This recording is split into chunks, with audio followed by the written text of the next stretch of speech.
Olá, sejam todos muito bem-vindos ao podcast Devaneios Filosóficos, agora no bloco Não Monogamia e Anticolonialismo. A ideia aqui é a gente discutir a partir de teorias, de depoimentos e relatos e muita reflexão, o que nós entendemos por relações afetivas e como que nós podemos descolonizar essa noção inteira que nós construímos ao longo do tempo sobre o que é o amor, o que é amar e o que são as relações humanas. Vem comigo que temos muita coisa interessante para falar. Você já parou para pensar?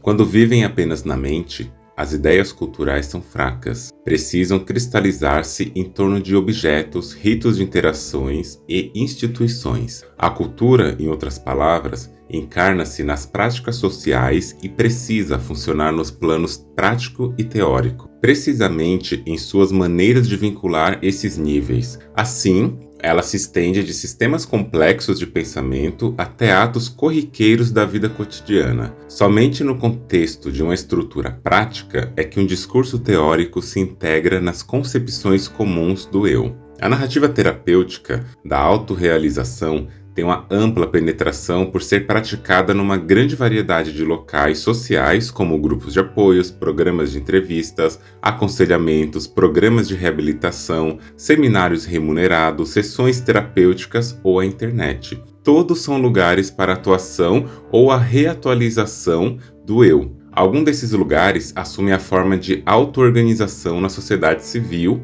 como os alcoólicos anônimos, enquanto outros são hoje formas sociais mercantilizadas. Para citar um dos exemplos mais bem-sucedidos internacionais destas últimas, a Landmark Education Corporation, LEC, como fórum e antes conhecida como EST, oferece um seminário de 3 dias que visa capacitar as pessoas e tem uma receita anual de cerca de 50 milhões de dólares em negócio. A LEC tem uma sede em São Francisco e 42 escritórios em 11 países, o que sugere que a autorrealização e a sua mercantilização torna-se uma empreitada global. A Landmark Corporation, que oferece uma série de seminários por somas poupudas em dinheiro, define como seu objetivo a possibilidade de proporcionar aos seus participantes um notável aprimoramento da sua capacidade de comunicação e relacionamento com outras pessoas, bem como a realização do que é importante para eles em sua vida.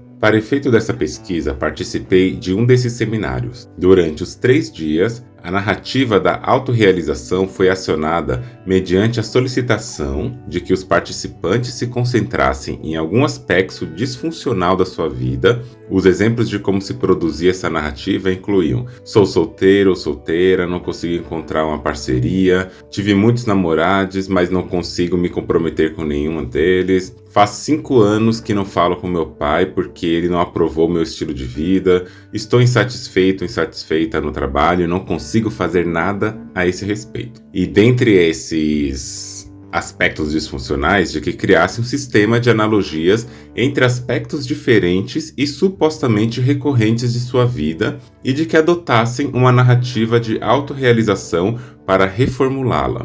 Por exemplo, Daniel, que participou do seminário da Landmark Corporation, contou a seguinte história na internet. Um dos meus modos de ser automáticos proveio de um incidente quando eu tinha 11 anos e fui obrigado a admitir publicamente a meus amigos que era tímido demais para beijar uma garota que morava do outro lado da rua. Senti-me humilhado e concluí que jamais conseguiria vencer socialmente nem ser realmente corajoso com as mulheres. Assim, redesenhei-me para ser estudioso, sério, trabalhador, responsável, como uma forma de compensação. Parte disso significava eu ter de fazer as coisas por mim, sozinho. Essa se tornou a minha fórmula vitoriosa. Ainda o é, mas como posso vê-lo, ela já não precisa me dominar. Tenho a liberdade de agir de certos modos e de criar coisas que meu jeito automático anterior de ser proibiria, julgando-as inacessíveis ou ameaçadoras demais. Vejo-me como menos rígido e mais capaz de desfrutar a integração com uma variedade crescente de pessoas e atividades, e meu círculo social, minha comunidade e meu trabalho. Vemos nesse relato a narrativa terapêutica em ação. A estrutura da narrativa exige que a pessoa identifique uma patologia, nesse caso, um modo automático de ser, entendendo-se o automático como o oposto ao autodeterminado. Uma vez identificado o comportamento automático, a pessoa estabelece ligações causais com o passado. Assim, identifica um incidente infantil no qual, supostamente, o eu foi diminuído. Esse incidente, por sua vez, é tido como portador de consequências momentosas para a condução da vida do indivíduo. Essa história é uma boa ilustração de como qualquer tipo de comportamento, inclusive, na verdade, comportamentos pró-sociais como o trabalho árduo, a seriedade e a dedicação aos estudos, é reformulado como patológico, entre aspas, dado que, na norma geral, o empenho no trabalho é elogiável. Ele é reinterpretado aqui como compulsivo para se qualificar como patologia. Em conformidade com a estrutura narrativa fornecida pelo Fórum, esse homem também procurou identificar os benefícios trazidos por sua conduta patológica, assim explicando por que esse comportamento não lhe parecia ruim, e se responsabilizando por modificá-lo e por colocar em prática a narrativa da mudança de si mesmo e da autoajuda. Ao se difundir pelo mercado, o ethos terapêutico deixou de ser um sistema de conhecimento para se tornar o que Raymond Williams chamou de uma estrutura de sentimento. A ideia da estrutura de sentimento designa dois fenômenos opostos. O sentir aponta para um tipo de experiência rudimentar, isto é, que define como somos sem que sejamos capazes de articular quem somos. No entanto, a ideia de estrutura também sugere que esse nível de experiência tem uma estrutura subjacente, ou seja, é sistemático e não aleatório. De fato, a cultura terapêutica da autoajuda é um aspecto informal e quase rudimentar da nossa experiência social, mas é também um esquema corporal profundamente internalizado que organiza a percepção do eu e dos outros, a autobiografia e a internação interpessoal. Dentro desses modelos, a narrativa terapêutica estruturou a modalidade de fala e confissão de um gênero que emergiu nos últimos 15 anos e transformou todo o meio televisivo,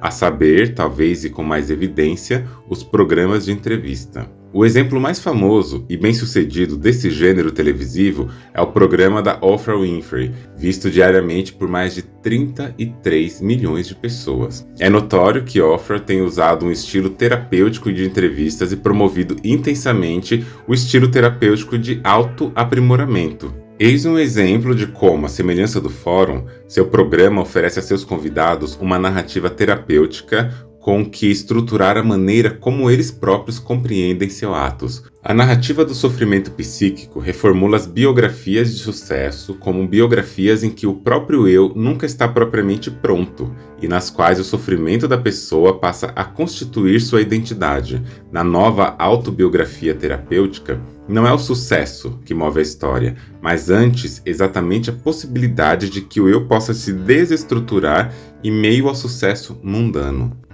Esse longo trecho que nós lemos até aqui foi retirado do livro Amor nos Tempos do Capitalismo, de Eva Illouz, acho que é assim que pronuncia, na edição em português, traduzida e publicada pela editora Zahar.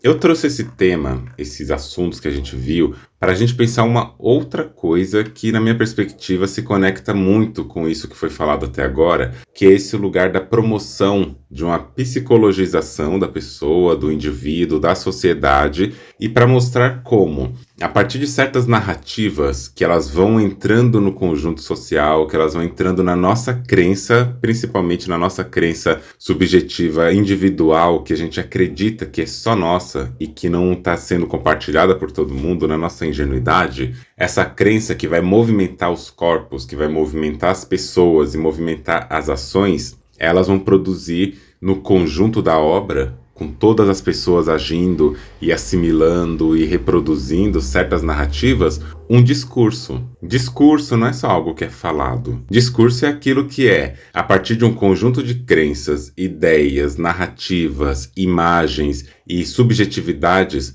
produzem alteração no mundo concreto. É aquilo que se reproduz a partir da materialidade das coisas. Isso é um discurso. E quando a gente tem esse olhar, essa narrativa social que nos caminha e nos encaminha para pensar que a vida ela é feita a partir de certas alterações das nossas narrativas, como a gente viu aqui, né? Nesse lugar da psicologização, da terapia e etc., nessa maneira terapêutica do mundo, sobretudo do mundo que nós estamos vivendo na nossa contemporaneidade, pensando em como que a linguagem ela é cooptada pelo capitalismo, pelo neoliberalismo, mas que ela ainda utiliza de certos lugares com legitimidade, por exemplo, psicologia, psicanálise, psiquiatria, para difundir justamente os discursos capitalistas. Num outro lugar do livro, que Eva vai citar, um tópico chamado Um Novo Estilo Afetivo, ela vai dizer a seguinte coisa: a linguagem da psicologia teve enorme sucesso na moldagem do discurso da identidade empresarial, porque pôde dar sentido às transformações do lugar de trabalho capitalista e porque tornou naturais novas formas de competição e hierarquias, todas as quais eram extrínsecas ao credo psicológico em si, porém cada vez mais codificadas por ele. À medida que as empresas cresceram e criaram mais escalões de administradores entre os empregados e a alta direção, e que a sociedade norte-americana passou a se orientar por uma economia de serviços, a caminho da chamada sociedade pós-industrial, um discurso científico que versava primordialmente sobre pessoas, interações e sentimentos era o candidato natural para moldar a identidade do trabalho e no trabalho. E isso que é interessante, né? Embora o livro fale muito e traga muitas perspectivas dos Estados Unidos, experiências e relatos estadunidenses, a gente sabe que o Brasil ainda é um grande consumidor de cultura estadunidense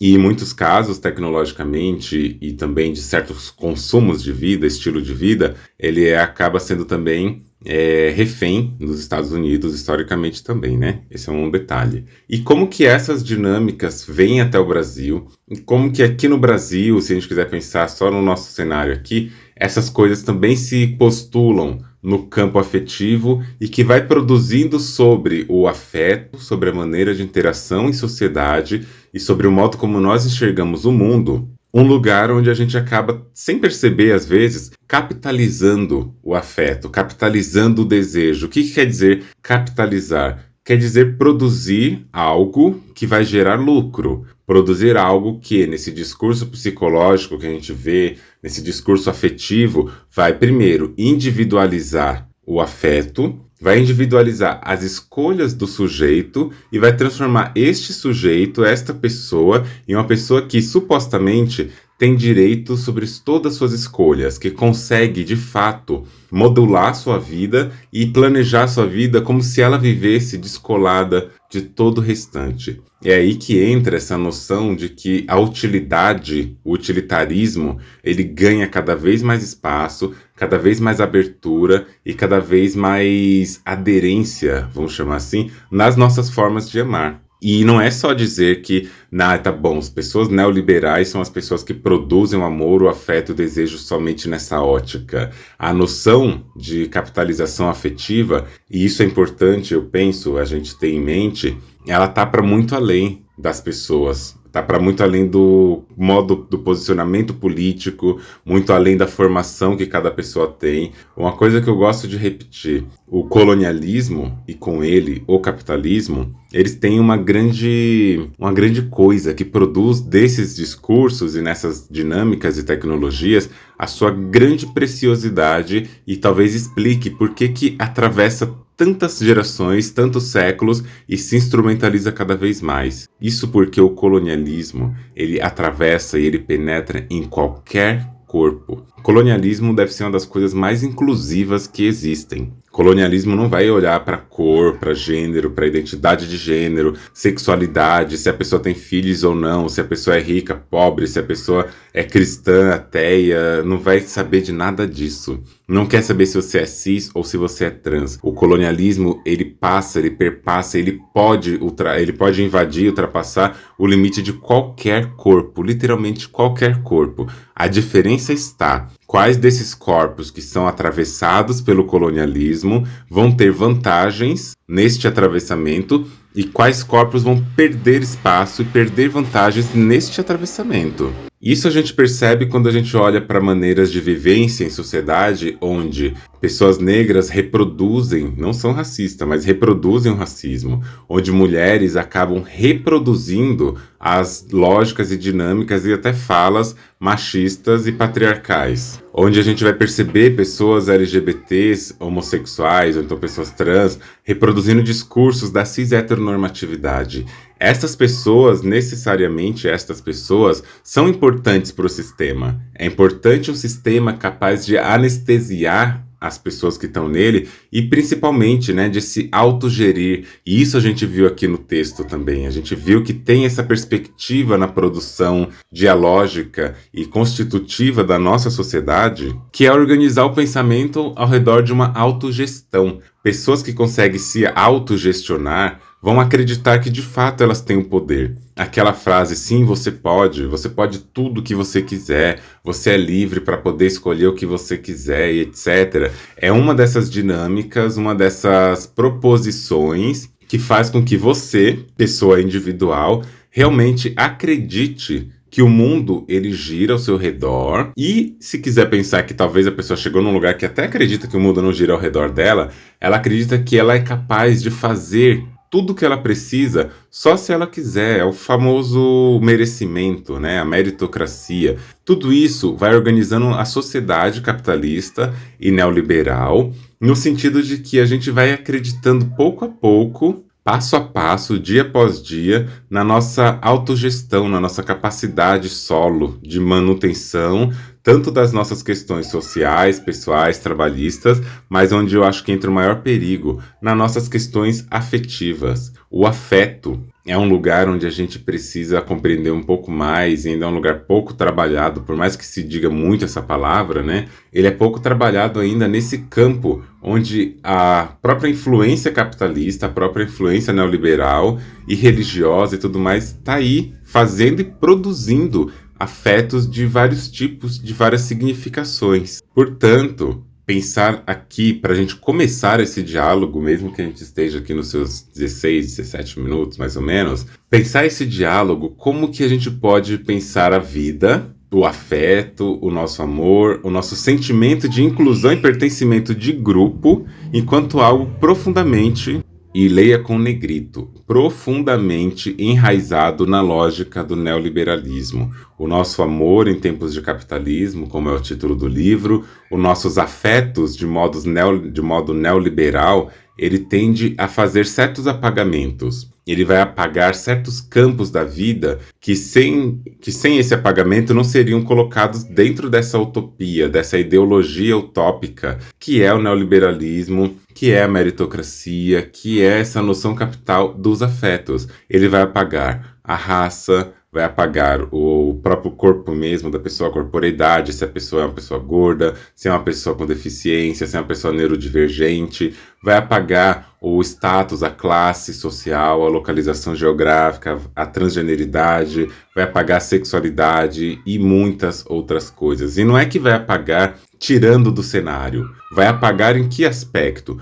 Vai ser considerado algo ruim na sociedade, algo que deve ser eliminado e apagado, para que você deseje por conta própria, e aqui é o grande trunfo da vida, se apagar e se excluir. Nada é tão funcional no campo do sistema capitalista, colonial, do que colonizar a própria subjetividade das pessoas ao ponto delas se olharem no espelho, identificarem uma imagem, reafirmarem essa imagem como uma imagem que é sua, mas olharem no social e ver que a produção de imagem desejada é outra, é a imagem colonial, e retornar o seu olhar por espelho e dizer: isso aqui não sou eu, isso aqui é um problema, e é um problema que eu preciso corrigir, e essa correção, ela vem por tantos lados, de tantas formas, de tantas violências e tantos apagamentos que a gente não consegue nem numerar num episódio de podcast, então eu não vou nem me dar o trabalho de fazer isso, mas a gente pode pensar como que isso acontece só por cima, quando a gente fala do sistema monogâmico, que é a higienização dos afetos, do desejo, do lugar do amor. É um lugar onde vai encarcerar por uma exclusividade afetiva, mas que isso vai ser uma consequência de uma propriedade criada em torno do amor, do afeto das pessoas, do controle do corpo, da natalidade, da imigração, da transição entre uma fronteira geográfica e geopolítica, das leis, das músicas e de tudo que a gente imaginar. Isso também é um efeito que a gente pode pensar a partir da sexualidade, quando a cis-heteronorma, que define o que é um corpo normal e o que é um corpo doente, vai colocar como normal quem é cisgênero e heterossexual e como patológico tudo que foge dessa conjuntura binária e sexista. E todos esses lugares, inclusive o religioso, que nomeia o cristão, aquele que deseja o céu com Cristo, Jesus e Deus, como as pessoas que têm entendimento, e todos os outros grupos como aqueles que vão para o inferno, vão morrer e vão pecar e padecer, desde pessoas ateias até pessoas que praticam religiões de matriz africana, hinduísmo, shintoísmo e qualquer outra que seja. E assim também a gente vai ter outras práticas, né? Práticas do uso do corpo, seja a partir de modificações corporais, seja a partir da sexualidade que não é também cisgênera e heteronormativa. Todo mundo que faz isso vai ser considerado monstro. Monstro que precisam ou serem eliminados ou serem inseridos dentro do sistema. E aí que entra, né? O sistema, ele não lida bem com corpos estranhos. Um corpo estranho, ele tende a ser eliminado e retirado de vez do sistema. Como que esse corpo é retirado de vez? Ou ele é assimilado pelas lógicas, modo que a sociedade vai atribuindo a esse corpo necessidades, enquadramentos e pacificações, ou seja, esse corpo ele vai ser lavado, purificado, higienizado, e algumas subjetividades, algumas identidades se encaixam dentro dessa possibilidade de lavagem, e portanto esse corpo vai ser inserido e associado a um sistema de trabalho, a um sistema de lógicas de produção capitalista, seja no afeto, no trabalho, na educação, em qualquer campo. Quando esse corpo ele não serve a esses ditames de reprodução, de religião, de leis e de normas, esse corpo ele é eliminado. E ele pode ser eliminado literalmente a partir de genocídios, como a gente também vê na população negra, indígena, trans e com mulheres também, mulheres cis, ou ele vai ser a partir da invisibilização. Um povo que não é visto é um povo que é destruído também. Uma ideia, uma voz, um conceito, um conhecimento que não é visto também é destruído. E aí que entra essa coisa, né? Para não ser destruído, a gente resiste. Quem não resiste, se assimila, se perde nesse conjunto todo. E esse é o grande ponto. O que a gente faz? O que a gente pensa? O que a gente produz em relação e na relação com as pessoas que nos torna ou pessoas assimiladas ao sistema ou pessoas que se retiram do sistema. A gente depende também de todo um histórico afetivo, de todo um histórico de construção do desejo e do amor na nossa produção de vida, para que a gente consiga ter elementos de pensar isso. E é aqui que eu começo a falar de fato sobre o título desse episódio, de que ser útil não é ser uma pessoa amada. A utilidade não transforma você numa pessoa amada, ao menos não no sentido que a gente costuma pensar amor. Você vai ser amada, sim, uma pessoa amada pelo capitalismo. O capitalismo adora pessoas que são úteis e que têm a força de tarefa útil. Mas comecemos a pensar, ser útil não é ser uma pessoa amada. Como que você tem amado ultimamente? E o que você tem feito para amar? E como que você tem entendido o que de fato é amor quando esse amor chega até você? Então, quando a gente está pensando afetos, quando a gente está pensando relacionamentos, quando a gente está pensando sociedade, a gente está pensando também a estrutura pela qual essa sociedade modelou e instituiu o que é e o que não é amor, afeto, desejo, relacionamento. E aqui a gente retoma a frase que eu abri esse episódio. Quando vivem apenas na mente, as ideias culturais são fracas. Precisam cristalizar-se em torno de objetos, ritos de interação e instituições. A monogamia, A cis-heteronormatividade, a religião, o Estado, a família e muitas outras são instituições que vão ritualizar interações, que vão ali colocar em torno de certos objetos uma cristalização da mentalidade produzida ali naquela cultura, naquele Estado, naquela maneira de entender, inclusive afetos. E se a gente está falando de amor, se a gente está falando de desejo, se a gente está falando de como que a gente usa do nosso arcabouço sensorial, de sentir as coisas, de percepção emocional, para se manter em relação, a gente também tem que pensar que existe um indivíduo com suas funcionalidades, com suas capacidades cognitivas, emocionais e afetivas, mas que esse indivíduo não nasceu no nada, no vácuo, no espaço, sozinho, isolado. Esse indivíduo, antes de nascer, já existia uma série de expectativas sobre aquele sujeito, uma série de códigos aos quais aquele corpo deveria obedecer ou, considerando o conjunto de possibilidades, transgredir. Então, quando a pessoa já vem ao mundo, já vem uma série de expectativa. E nós, quando nascemos, estamos junto do mundo, se transformando a partir das dinâmicas que existem neste mundo. O que nos faz pensar que é puramente ingênuo, é fortemente ingênuo acreditar que as pessoas nascem neutras, em que elas nascem totalmente descoladas do mundo. O sujeito, ele se constrói na relação. E o que nos constrói é a nossa relação com esse mundo. Se a gente muda as relações, se a gente muda o modo como a gente interage, o modo como a gente constrói valores, a gente tende a mudar inclusive o nosso gosto e o nosso desejo. O desejo, o gosto, eles não são tão nossos quanto nós acreditamos. Nós não somos pessoas engessadas, não somos uma tábula rasa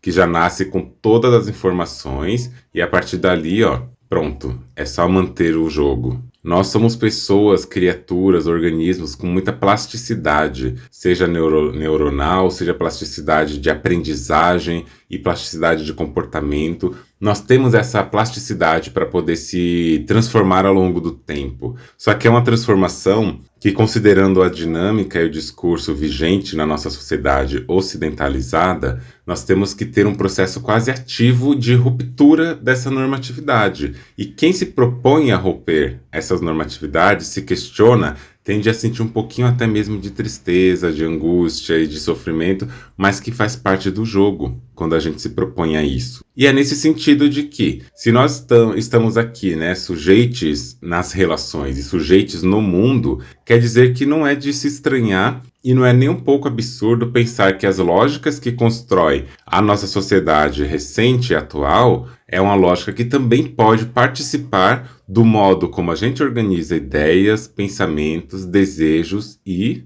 afetos. A lógica que a gente vê na sociedade é uma lógica potencialmente, muito grande, potencialmente avassaladora de invadir o nosso modo de construção afetiva. Quem acha que não, talvez se iludiu tanto, mas tanto, que de tanto se iludir, se diluiu na sociedade e não consegue perceber que existe uma sociedade como a gente está, uma sociedade tal qual a gente habita hoje, que é baseada numa lógica capitalista. Por isso que muitas vezes a gente precisa de um pouco de humildade, um pouco mais de humildade para olhar para a cena, olhar para o mundo, olhar para nós e falar para nós mesmos.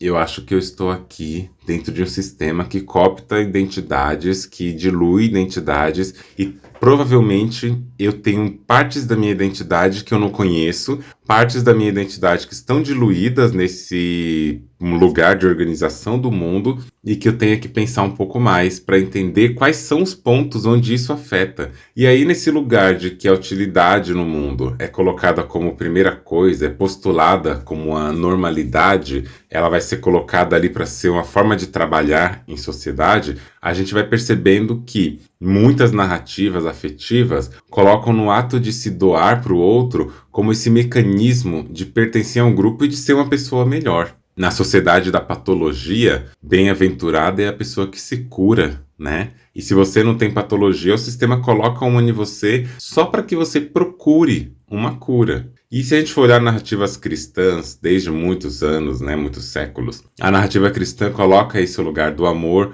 como aquele amor sofredor, como aquela pessoa que precisa sofrer para validar o amor que sente, como aquela pessoa que precisa ceder muito. Enquanto você não prova o seu amor, enquanto você não faz o seu amor ser colocado naquele lugar de valoração, a Bíblia tem muito essa linguagem, né? De ser provado como um fogo, purificado no fogo, que é passar pela dor, pelo ardor, pela dificuldade, para que o seu amor seja validado. E, em geral, na narrativa bíblica, como que você faz isso? Doando, sendo útil, é dando que se recebe. E aí essa narrativa vai construir várias lógicas que até hoje estão permeando nossos espaços afetivos, de tal modo que a gente acaba incorporando essas tecnologias de construção do afeto capitalizado, acreditando que para sermos boas mães nós temos que dar de tudo que nós temos para as nossas crianças, dar nosso tempo, dar nosso desejo, dar nosso afeto e, mais importante que tudo na sociedade do capitalismo, dar a nossa identidade. A identidade ela também é mercantilizada. Quando a gente assume que a identidade, para quem tem crianças, né, a identidade é ter crianças, é ser mãe, é ser pai, é ser uma pessoa que tem crianças, essa identidade ela também vai ser cooptada pelo sistema, porque você vai passar a servir a essa identidade no lugar que ela ultrapassa, ela transcende a sua própria construção e constituição psicológica. A partir de agora você é isso. A minha mãe, por exemplo, por muitos e muitos anos, enquanto ela foi casada com meu pai, ela era chamada da mãe dos meninos, a mulher do seu Cris. Ela não tinha o seu nome. Uma vez depois que ela já tinha separado, um bom tempo depois que ela havia se separado, a gente conversando e ela falando sobre as marcas que ela sentia ao longo da vida, como que foi isso de ser uma mulher casada, produzida para o casamento, ou seja, a própria identidade de mulher casada já é uma outra identidade que está sendo colocada por cima da própria identidade dela. Ela falava que se incomodava muito com esse lugar de ser chamada da mãe dos meninos, porque eu tenho um nome, me chama pelo meu nome. Ao mesmo tempo, ela dizia também que para ela isso era bom, porque ela amava ser mãe, ela amava as crianças, e não que não possa amar, mas existe uma romantização, existe uma exploração identitária do que é ser mãe, do que é ser pai. Pai nem tanto, né? Pai é mais aquele lugar que produz sofrimentos até perder de vista e que produz nessa lógica um lugar de autoridade, um lugar de providência, de exemplo, etc., que eu acho que traumatiza muito menos o ser humano do que aquele ser humano que carrega para si a identidade de mãe. Porque é sobre a mãe, é sobre a mulher, é sobre o corpo do não-homem, onde é colocado tudo que o sistema vai querer destruir e vai querer explorar. Antes de destruir, vai querer explorar. E aí, quando se assume essa identidade acima de tudo, o que isso está falando sobre a vida? Que a vida tem que ser útil. Ao incorporar a narrativa de que a vida precisa ser útil, a gente também acredita que nós, enquanto integrantes dessa vida, desse sistema vida, precisamos produzir utilidades. E também não é nenhum exagero a gente falar que, por causa de tudo isso, aquela pessoa que se demonstra, que se coloca como uma pessoa mais útil, vai ser, em primeiro lugar, mais recebida pelo sistema como uma pessoa dentro da normalidade, lembrando que a gente está no sistema da patologização para propor a cura. Então, as pessoas são tornadas doentes para que possam ser curadas. É um sistema de retroalimentação. Mas quem participa da narrativa de construir em si a identidade da utilidade vai, a partir desse momento, ser mais recebido pelo sistema do que aquela pessoa que está indo contra essas lógicas. E, ao mesmo tempo, as pessoas também vão aprendendo, né? Como eu disse, a gente nasce nesse sistema, a gente vai aprendendo a valorizar mais os vínculos conforme eles são úteis, conforme eles apresentam também para a gente mais utilidade. As pessoas até, por mais contraditório que pareça, as pessoas até falam assim, né? Ai, tal pessoa é super interesseira, ela é interesseira demais, ela fica só querendo ganhar a custa das pessoas. Isso poderia fazer a gente pensar, então, Andreone, se existe esse movimento, acho que você não está falando tão dentro de algum esquema. mais acertado, né? Só que, na verdade, estes esquemas do interesseiro, da pessoa interesseira, da pessoa que faz tudo por interesse, geralmente não está sendo colocado de um modo geral, porque muita gente faz muitas coisas só por interesse. No fundo, fazer coisas por interesse, não sei se é o problema em si, porque eu duvido que as pessoas saiam de casa para trabalhar, para fazer tudo o que elas querem, duvido que uma pessoa saia para um date, ou que uma pessoa vai numa manifestação, que uma pessoa faz qualquer coisa na sua vida se ela não tiver um interesse. Interesse é diferente de produzir nesse lugar uma pessoa que se movimenta por vontade própria. Nós podemos ter interesse, o interesse pode ser o nosso salário para a nossa comida, e o interesse não necessariamente está ligado ao objeto da ação. Ele pode estar ligado à consequência daquela ação.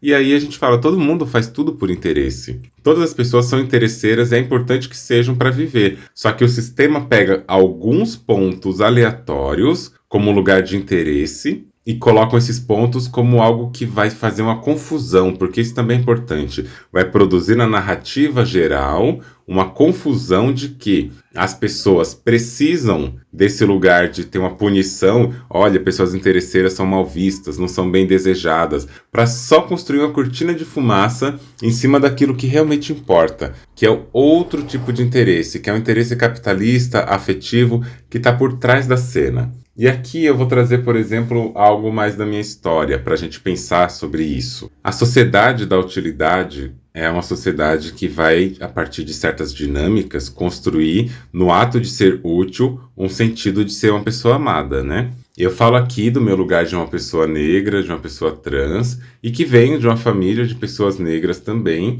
e pessoas pobres, periféricas. Então, as vivências que a gente tem, os lugares que a gente habita, nos dão outras narrativas de interpretação do mundo e da realidade que não são universais, mas que servem aqui para a gente pensar um pouco. Eu gravei aquele episódio, dá uma olhadinha lá para não ter que repetir tudo para vocês, que é o episódio 5 no bloco de não monogamia. Não é o bloco da capa rosa, é o bloco da capa marrom. E é o episódio que fala de afetos e recursos afetivos. Mas só trazendo uma pontuação, eu explico ali que ao longo de muitos anos na história, na produção histórica do afeto e social do afeto, as pessoas negras aprenderam por muitas questões, pessoas negras, pessoas imigrantes também, e outras pessoas não brancas. Aprenderam ao longo de muito tempo que a maneira de demonstrar o amor, demonstrar o afeto, era dando coisas. Era dando coisas para as pessoas, porque ao fazer isso, elas estavam ali entregando algo que era muito precioso para as pessoas, que era o seu tempo, que era a sua condição de trabalho,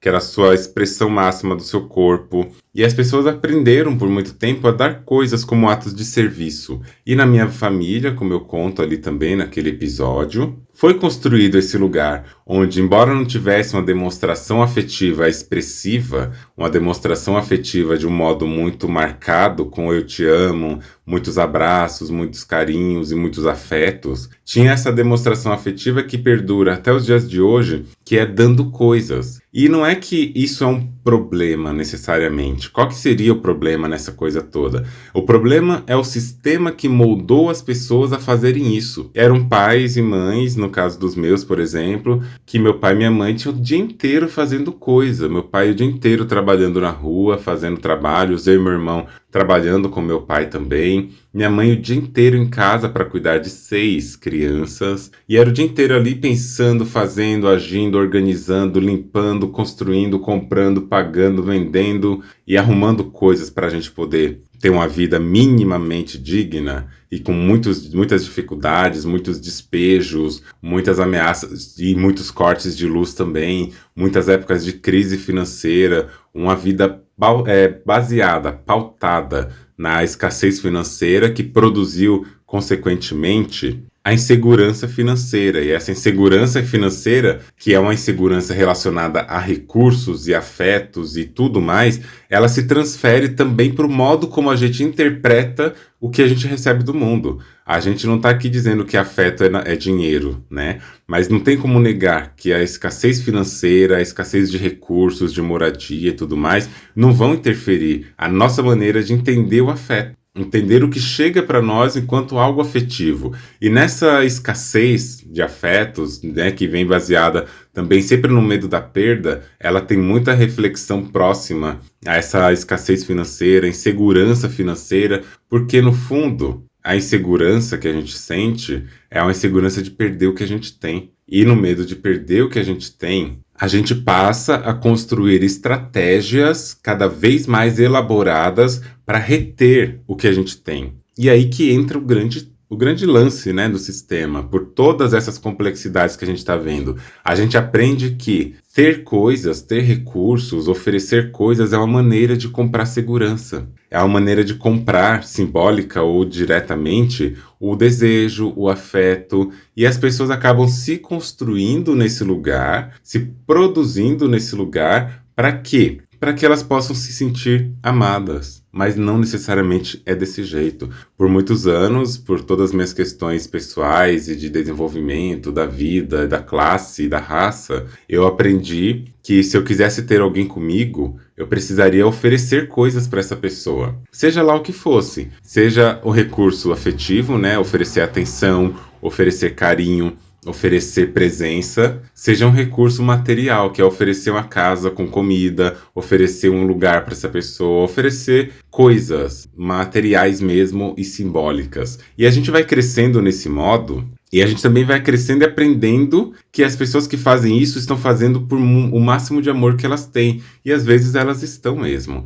E nesse vai e vem, a gente vai crescendo e vai acreditando que o único jeito de amar profundamente é sendo útil. E aí me faz pensar, né? Quais são os corpos que produzem essa lógica da utilidade e quais são os corpos que produzem a lógica do utilitarismo. Os corpos que, na minha perspectiva, produzem a lógica do utilitarismo são aqueles corpos que estão, de alguma forma, dentro de uma certa hegemonia. Corpos que estão, de alguma forma, dominando o poder, que tem poder de escolha, que tem poder de desejo, que tem poder de fluidez social. São corpos que não tenham sentido tantas inseguranças na vida. Às vezes são pessoas extremamente inseguras. Mas também são corpos e são pessoas que, por flutuarem, por fluírem melhor na sociedade, são corpos que aprenderam ao longo do tempo que estes corpos têm que ser servidos e que outros corpos têm que servir. Quando a gente olha o corpo padrão, um corpo branco, um corpo cisgênero, masculino, uma pessoa sem deficiência, uma pessoa que não passou por questões financeiras, de produção, dessa escassez, uma pessoa que sempre teve coisas de mão beijada, ou pessoas que não passaram grandes dificuldades, mas que toda necessidade que ela teve ao longo da sua vida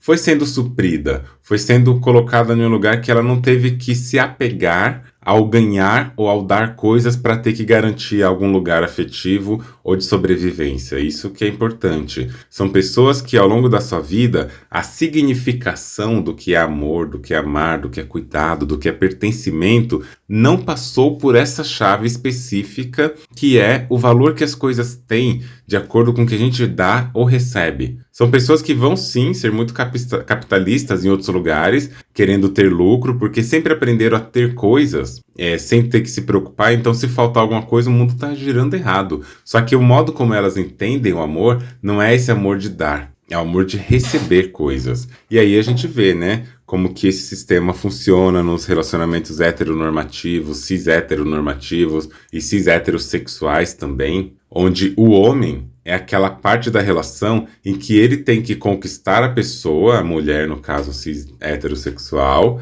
tem que conquistar aquela mulher apenas no lugar de tê-la como sua posse, tê-la como sua mulher. Uma vez conquistado isso, quem vai manter a relação é esta mulher. Esta mulher vai manter a relação provendo coisas, porque dizem que o homem é o provedor da sociedade, né? É uma grande falácia. Ele apenas está fazendo o que ele sempre fez, estar em lugares de poder e comprar os afetos. Tanto que eu repito 1000 vezes essa frase, mas a gente tem que repetir, né, de Silvia Federici, de que o que chamam de amor, na verdade, é um trabalho não remunerado. Esse trabalho não remunerado, de fato, esse é um trabalho feito para que as pessoas sejam colocadas neste campo de ter que produzir um trabalho que não é reconhecido como um trabalho remunerado. Quando o trabalho, o dinheiro, a moeda, monetário é colocado como única coisa capitalista e capitalizável, todo o restante que opera na mesma lógica vai ser chamado de outra coisa.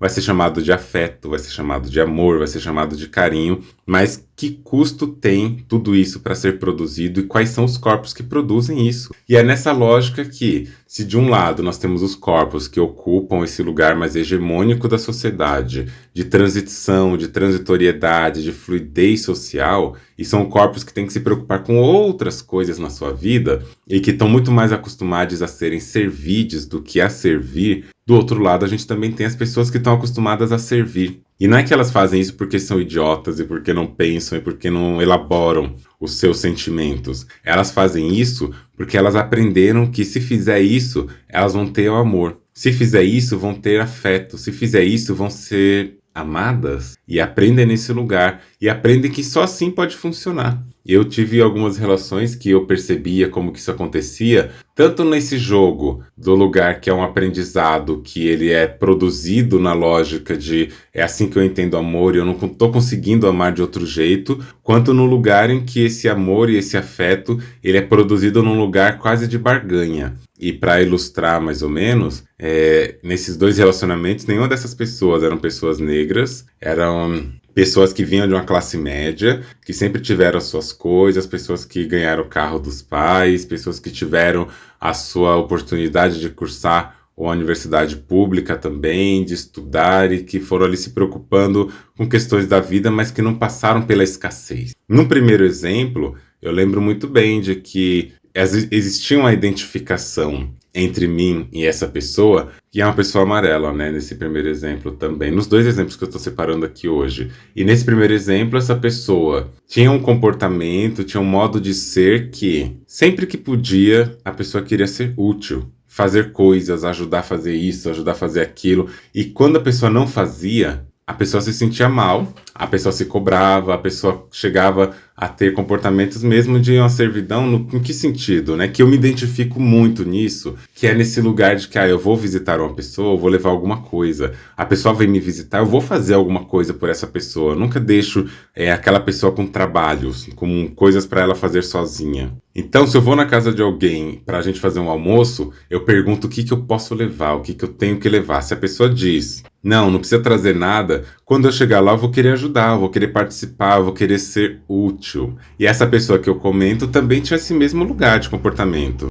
A utilidade era colocada como aquela linguagem que operava naquele sistema de relação onde as duas partes estavam ali querendo ser úteis. Só que não existia em nenhum momento uma questão de, como o capitalismo e o colonialismo adoram, de prestação de contas. Em que sentido? Jogar na cara, sabe? Essa é a diferença. Quando existe esse lugar de utilidade que funciona a partir da dinâmica da pessoa, só que a pessoa faz isso porque ela acredita que não existe outro jeito de fazer isso e que tem que ser feito porque tá isso, eu sou assim. A pessoa é assim, ela tá fazendo porque ela aprendeu que esse é o modo. Só que não tem esse negócio de jogar na cara, de você ficar dizendo, eu faço isso por você e você não faz nada por mim. É uma dimensão. Porém, num outro caso, num outro exemplo que eu disse, aí existia essa mesma condição da presença, da utilidade, dos serviços, da produção de coisas, da utilidade, utilitarismo. Porém, eu percebia o momento em que isso diferia da primeira e onde que isso entrava num capitalismo perverso.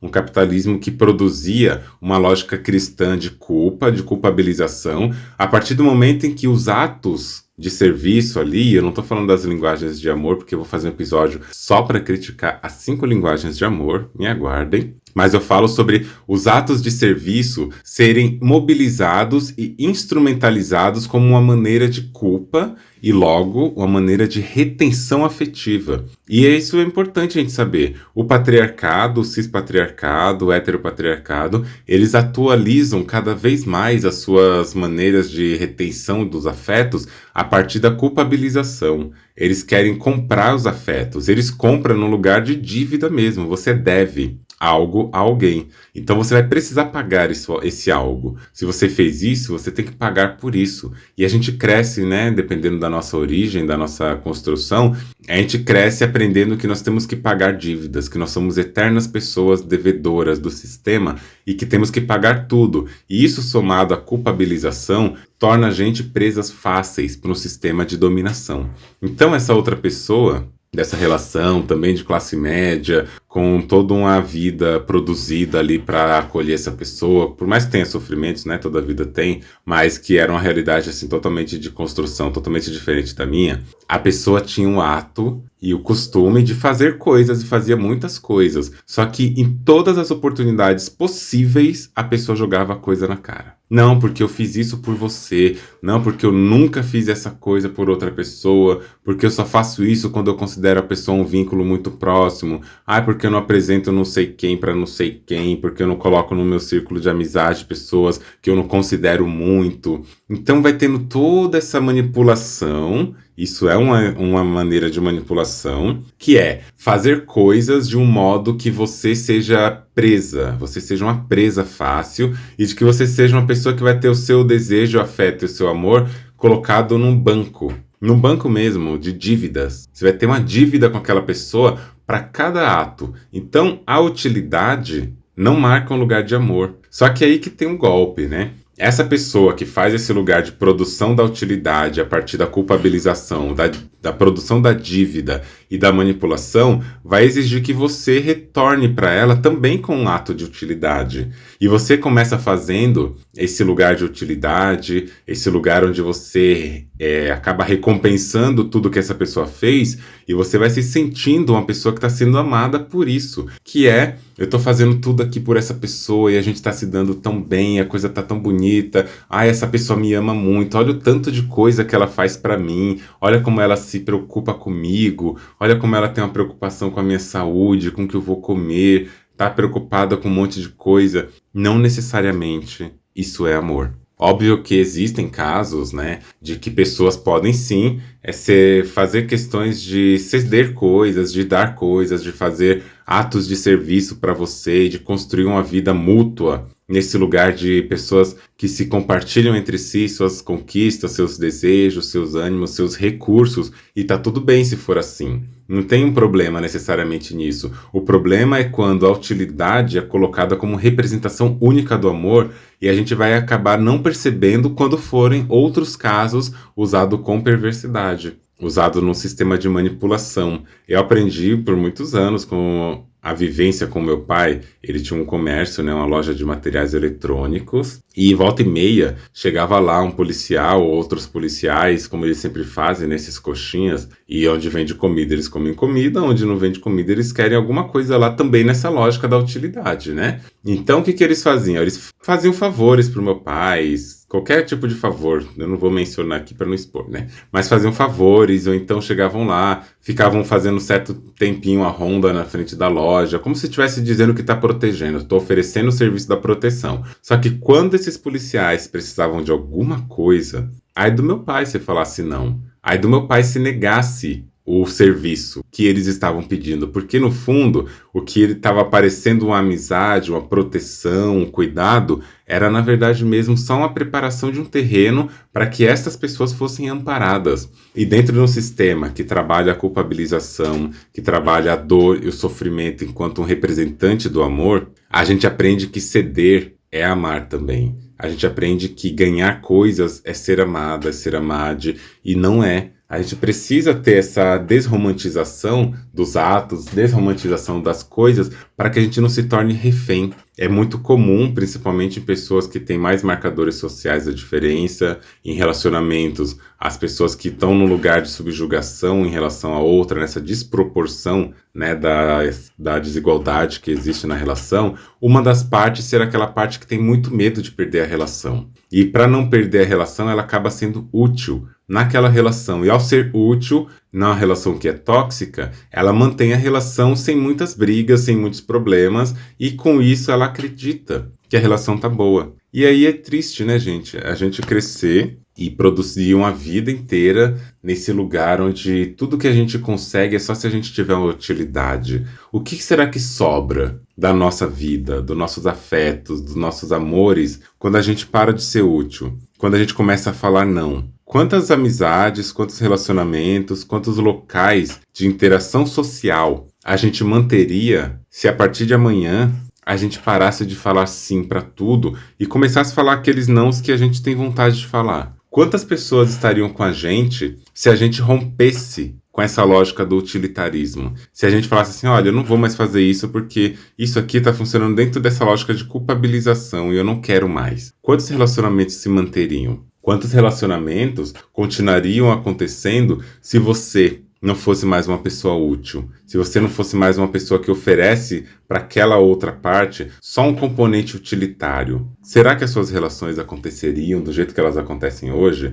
Se você também parassem de receber atos de utilidade das pessoas, se as pessoas parassem de ser úteis na sua vida, você continuaria com essas amizades? Será que a gente consegue ter amizades que não são úteis pra gente? Sabe aquela amizade que não te dá... E aqui eu tô falando de uma utilidade, mas de um recurso notável, né? Eu acho que toda amizade ela vai ter algo que ela vai entregar, vai ter sempre uma troca, mas não é uma troca mercantilizada, entende? Não é uma troca baseada no mercantilismo afetivo mesmo. Não é aquela troca que tem que me dar alguma coisa significativa para que essa amizade consiga manter. Sabe aquela amizade que você tem afeto, prazer de estar com ela, independente do contexto, independente da situação, independente do que ela acontece? Se as suas outras amizades fossem tiradas desse lugar de utilidade, no sentido delas não serem mais úteis para você, não te fornecerem ganhos sempre, e se você parasse de oferecer ganhos para as relações, será que você estaria nas relações que você está? Existe amor no seu modo de vida se você não for uma pessoa útil? Se você não fizer tudo o que você faz pelas relações, e se você se priorizar um pouco mais e se amar um pouco mais no sentido de valorizar também as suas escolhas e colocar suas escolhas em primeiro lugar, o que sobra das relações que você construiu? Se as pessoas ao nosso redor passarem a se amar do jeito que elas são, o que sobra? O que seriam dessas pessoas que utilizam essa lógica do utilitarismo como barganha e culpabilização, se elas descobrissem que, na verdade mesmo, o que mantém as pessoas com elas é o medo, é a culpa, é o ressentimento e não necessariamente o amor? Uma pessoa, como esses exemplos que eu dei, um desses exemplos que eu dei, de que vai conquistando o amor na troca, na base da culpabilização, do endividamento, esse amor endividado, será que essa pessoa consegue? E essa é uma pergunta honesta, né? Será que essa pessoa consegue amar só por amar? Será que essa pessoa tem recursos afetivos e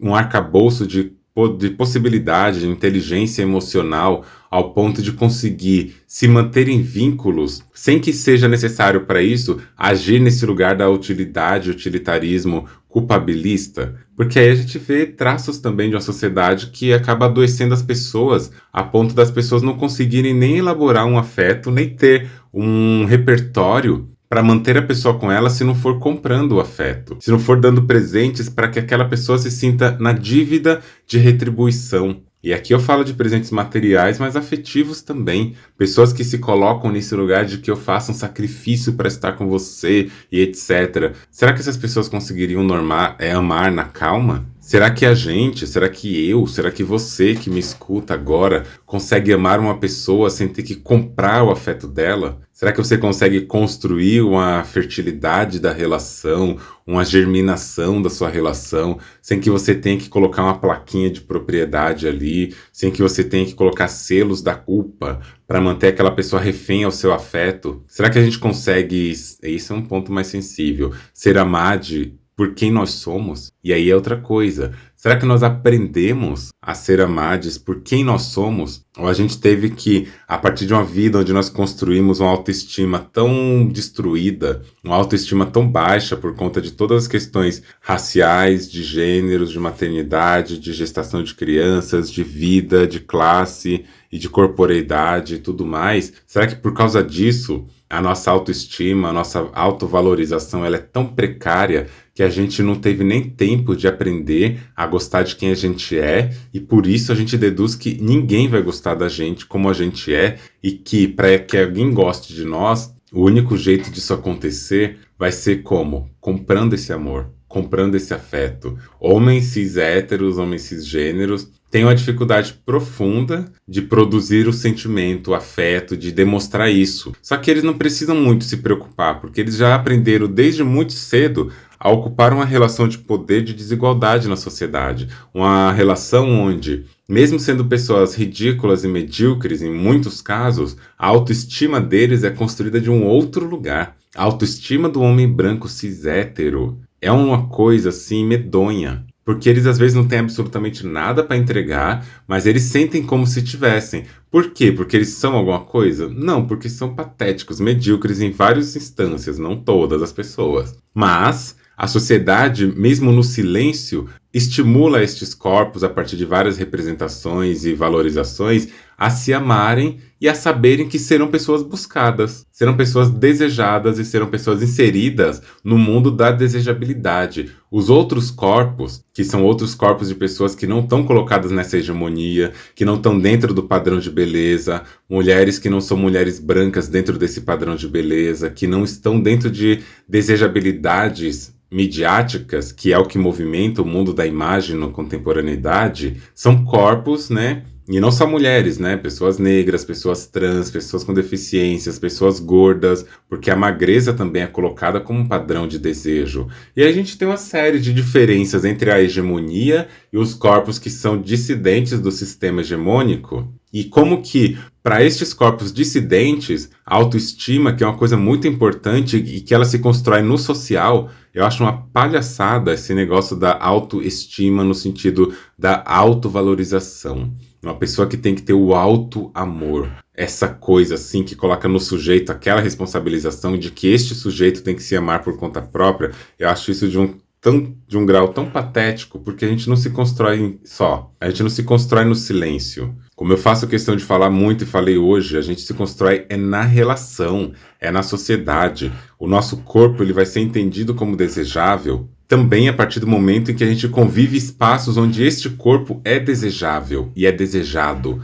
Aí a gente constrói a nossa realização. E é por isso que nesse lugar onde a autoestima, onde a nossa percepção não é colocada como hegemônica, não é colocada sequer como desejante, desejável, que a gente vai criando ferramentas para conseguir amar e ser amado. Aí eu pergunto de novo, se tirar o utilitarismo, porque às vezes o utilitarismo foi a única maneira, o único caminho capitalista que a gente aprendeu a construir desejo e aprendeu a garantir algum desejo. A gente acaba aprendendo que, como a nossa autoestima foi colocada lá embaixo, a gente precisa comprar a nossa autoestima. E a gente compra a autoestima dando coisas, oferecendo coisas para as pessoas, no lugar de que, pelo menos se não gostar de mim, vai gostar do que eu faço. E aí eu fico pensando, né, se tirar esse lugar da servidão, será que algumas pessoas conseguem amar? Essas pessoas mesmo que usam de um modo manipulatório, manipulador, o ato de fazer coisas, de dar coisas, talvez ela faça isso, talvez por uma maldade, de algum grau, mas eu prefiro pensar ainda que ela pode fazer isso porque ela não aprendeu a construir outro lugar de amor. Ela não aprendeu a se gostar no mundo em que vive, porque foi aprendendo ao longo do tempo que fazer coisas era o lugar mais correto, era o jeito correto. E às vezes também ela cobra tanto nesse lugar culpabilista de eu te dei, você me deve algo, porque talvez ela também amou desse jeito a vida inteira e ela foi introduzida no mundo capitalista desde muito cedo nessa lógica. Então às vezes a pessoa acha que só existe esse jeito de amor e esse jeito de amar. E será que a vida ela tem que ser útil? Será que a vida precisa ser útil? Dar coisas, receber coisas não é garantia de afeto. Porque mulheres, pessoas que estão nesses lugares de dissidência, estão ocupando espaços sociais, fazendo o máximo que podem, mas ainda são assim consideradas por este sistema corpos descartáveis, que são substituíveis. E a substituição ela é parte do capitalismo. O capitalismo não existe sem uma substituição. E eu fico me perguntando, por que a gente ainda continua amando nesse lugar do utilitarismo? De ter que retribuir o tempo todo, porque se você não retribuir, o seu amor não está sendo igual. Se eu falo para você eu te amo, é quase como um código interno de que você tem que responder em troca alguma coisa. Como assim eu falo eu te amo e você não me devolve nada? Você tem que devolver alguma coisa. Você tem que mostrar que você é útil para mim também. E de novo, né, pra gente finalizar essa conversa aqui hoje, convidar vocês a pensarem como que as lógicas de utilitarismo operam nas relações para além das coisas mais gritantes que a gente vê. A gente está acostumado a ver utilidade como dinheiro, como bens que eu estou mencionando aqui, mas eu também mencionei muitas outras categorias onde a nossa identidade tem que ser útil à família, tem que ser útil aos grupos e à vivência. A gente precisa pensar. Ainda bem que agora eu tô falando, né? Tá começando uns barulhos de cachorro aqui, assim, parece que eles estão conversando entre si na vizinhança. Mas enfim, né? A vida acontecendo no seu lugar real, sem filtros, é assim mesmo. Barulho, vocês já ouviram vários barulhos hoje aqui de carro, moto, criança, cachorro, e é isso, a gente vai falando. Mas a conversa aqui era essa. Deixa aqui embaixo, você pode fazer comentários, você pode conversar com a gente, você pode deixar sua opinião e fala aí o que você tem pensado sobre a vida ser útil ou não. Vai lá no Instagram, compartilha esse podcast, esse episódio lá no Instagram, deixa lá seu comentário como um texto e marca o meu perfil que eu reposto. Vamos levar esse questionamento adiante. E antes de você ir embora, eu queria te dizer uma coisa. Curte esse episódio, curte esse podcast, vai lá na tela inicial aqui desse podcast e coloca lá, ativar o sininho para receber as suas notificações quando chegar uma conversa nova. Avalia nosso podcast, isso é muito importante para mim, para que ele chegue em mais pessoas. Siga o podcast se você gostar e compartilhe com as pessoas. Essa é uma forma também da gente propagar esses questionamentos, pensar como que a gente vê, né, essas coisas e trazer outras opiniões, porque eu acho que quando outras pessoas escutam esse tipo de assunto, elas também vão reverberar opiniões que elas aprenderam, sobre coisas que elas aprenderam, vão trazer questionamentos e assim a gente vai movimentando nessa roda de dúvidas e de devaneios filosóficos ao redor do mundo. Então, se você achar que dá certo, dá uma curtidinha, segue o nosso episódio e vai lá no Instagram, andreone.medrado, e segue a gente também, tá bom? Você já parou para pensar? Então é isso, minha gente. Ficamos por aqui. Vejo vocês no próximo episódio. Não esqueçam de compartilhar esse episódio e todos aqueles que vocês acharam bonitinho. Compartilhem nos seus stories do Instagram. Marca o meu perfil, andreone.medrado. Já aproveita também, né, para seguir o meu perfil. E se você quiser deixar o seu depoimento, se você quiser deixar um relato ou uma pergunta, você pode acessar o formulário que está no link aqui embaixo e você pode escrever a sua pergunta ali e eu vou deixar um espaço no formulário para você poder anexar também um áudio, caso você queira que o seu áudio seja colocado no episódio e eu comente sobre o seu áudio. Espero muito pela sua opinião, pelo seu depoimento e vamos juntos construir uma nova maneira de pensar na monogamia junto com todas as pessoas que estão aqui e ao redor de nós falando sobre descolonização das relações afetivas. Vejo vocês em breve, até um próximo episódio.